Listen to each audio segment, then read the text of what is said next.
Okay, lovely. Well, good morning, everybody. Thank you for organising such a wonderful meeting, and to so many of you for coming.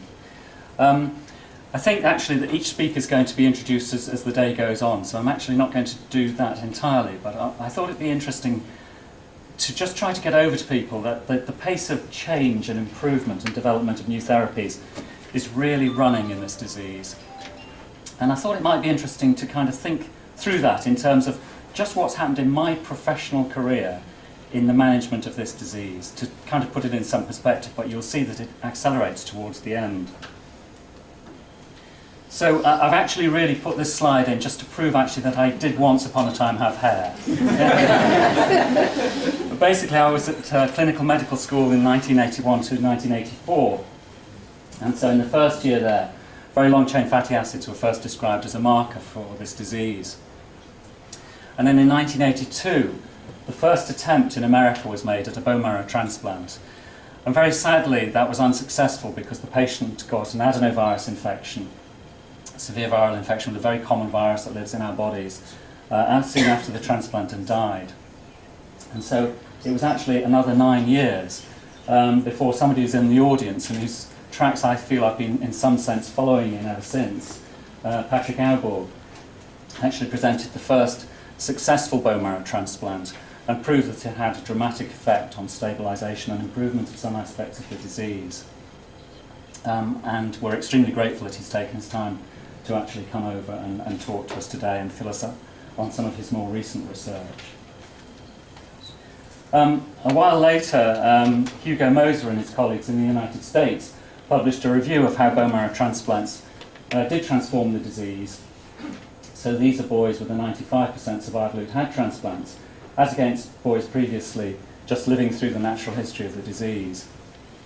The trouble is that this is a treatment that we need to get in at a very early stage, which is one of the reasons that newborn screening is such an important theme. These are all the transplant procedures that have been done in the UK, reported to the British Society of Bone Marrow Transplantation. It's only 35. It's not big numbers. But you can see that we very much echo what Hugo reported, in that people who've had a sibling transplant from a matched sibling donor do extremely well generally, again, if they're caught early enough. Whereas unrelated donor transplants, whether they're fully matched or mismatched, start to carry risks like graft rejection or getting infections. And graft rejection can happen really quickly, or it can happen very slowly and subtly as a long process in the background. So it might well be that matched sibling transplants are with us for a while, but I'm not so sure that matched unrelated donor transplants will be with us for long. I certainly, in a sense, hope they won't. These are those figures broken down by centre, and you see we in Bristol have had a very big interest in this disease for a long time. But I really hope that very soon we won't do any more unrelated donor transplants for this disease. And we'll come to why that might be in just a moment. Now, 1993 is an important year in adrenal leukodystrophy. It's probably, you know it's an important year because it's the year that Beanie Babies were born. But it's actually also the year in which the gene was first described. And that now is forming the basis for the major exciting therapy. So that knowledge is incredibly important. Another important year was 1997. Yes, it was the year that Harry was kind of born for us. But it was also the year in which simultaneously 3 mouse models were first described. And those have in some senses been very important to our understanding of the disease process. I think it wasn't until 2000 that I met Professor Moser, and I think it's always important to have kind of heroes in your life, and this gentleman is definitely one of my biggest heroes. He was in some senses, I felt, a grandfather to me. We met at many meetings, we had very long conversations about bone marrow transplant many times over, often over drinks long into the evening. He taught me a great deal about the disease, and I'm sure that's true for others in the room as well. He actually came to Bristol and took me out for lunch one day with Phil Jardine, who I used to run the adrenal leukodystrophy clinic with, and explained that he'd got this plan for newborn screening with his wife Anne, who's a brilliant scientist, still active. It's a wonderful legacy, I think, that he's left. And so, as Karen's already alluded to, the application was made for the first screening project in the States in 2012.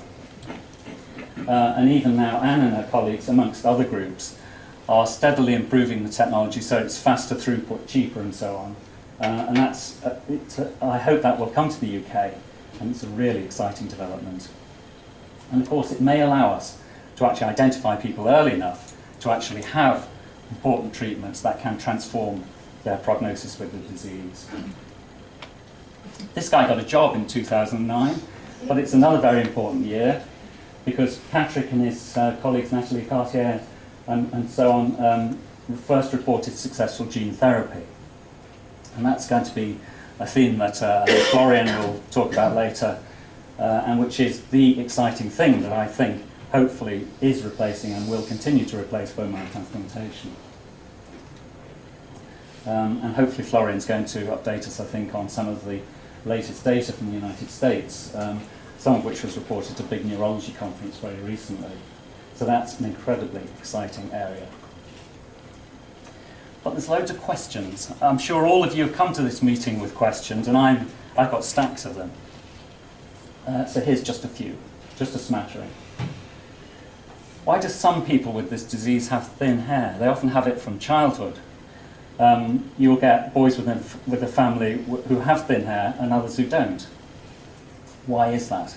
What does it mean? What's its pathogenesis? What's its mechanism? And what's it tell us about the disease? Why can sometimes the disease stop in its tracks? Professor Moser again first reported that in 3 different males from different families. But it's something that you really see. I've had 5 boys, I think, under my care, where the disease has clearly gone to a certain point and then stopped. Why does it happen? So here's an example. You can see some posterior leukodystrophy here. This is a boy who came to us at 7 years of age. We used to scan him every 6 months by MR scans, worry intensely that something was going to go wrong for him, that his disease would reactivate and start off.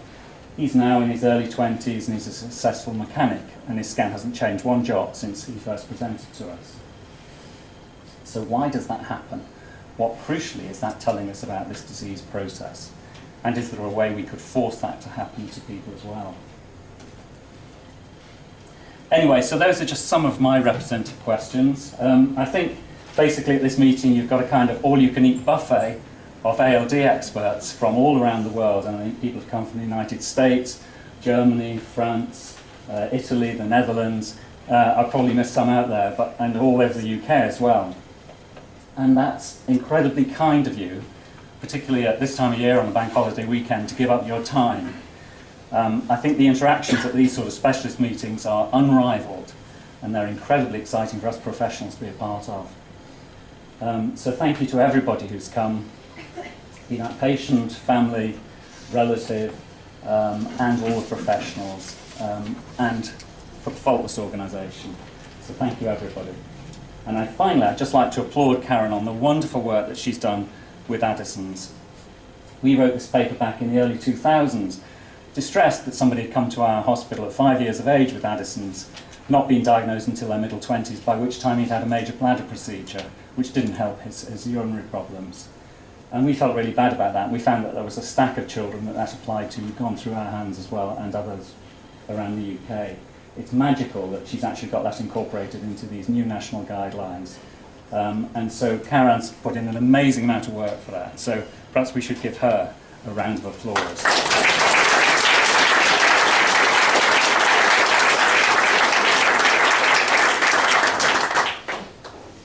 Okay, that's enough from me. So thank you for the invitation. I hope it's a good day. Thank you.